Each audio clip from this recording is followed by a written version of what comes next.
college festival আজি কলমে পাৰ হৈ গ'ল বিবেক ওবৰৰ লগত আছে কি ক'ব এতিয়া মেছেজ কি দিব নলেজ ফেষ্টিভেলটো আমাৰ কাৰণে এটা নতুন পৰিৱেশ এটা আশা কৰিছোঁ আমি এইটো লৈ পেলাই দীৰ্ঘদিন ধৰি বিভিন্ন পৰিৱেশৰ মাজত আমি আছিলোঁ এতিয়া সেই বেয়া পৰিৱেশৰ পৰা আমি ওলাই যাব বিচাৰিছোঁ আৰু বৰ্তমান অসমত যিটো এটা নতুন কালচাৰ আৰম্ভ হৈছে মানুহৰ নতুন চিন্তা বৌদ্ধিক চিন্তা কাম কাজ কৰা আৰু পজিটিভিটিটো বহুত বাঢ়ি গৈছে তো এনেকুৱা সময়ত আমাৰ যিটো নেগেটিভিটি এইটো দূৰ কৰি পেলাই পজিটিভিটি আনি পেলাই আমাৰ সমাজখন আগুৱাই নিয়াটো আমাৰ দায়িত্ব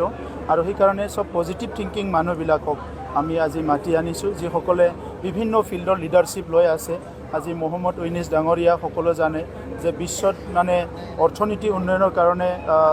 দুখীয়া গৰীব মহিলাবিলাকৰ সহায় কৰাৰ কাৰণে যিটো এটা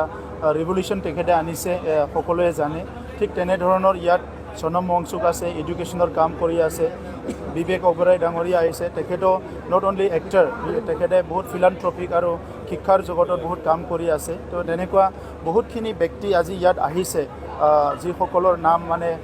বহুত দীঘলীয়া হ'ব কিন্তু নলেজ ফেষ্টিভেলে দীৰ্ঘদিনীয়া বডোলেণ্ডৰ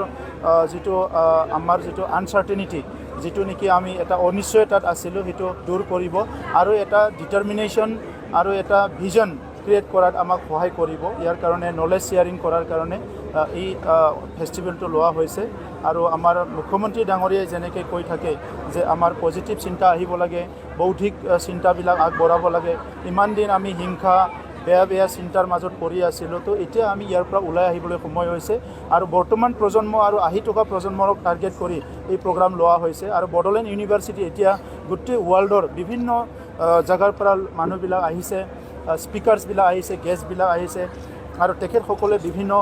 বিষয়ৰ ওপৰত শ্বেয়াৰ কৰিব তো সেইটো আমাৰ কাৰণে বহুত ইম্পৰ্টেণ্ট আৰু আমি বহুত আশা কৰিছোঁ এইটো লৈ পেলাই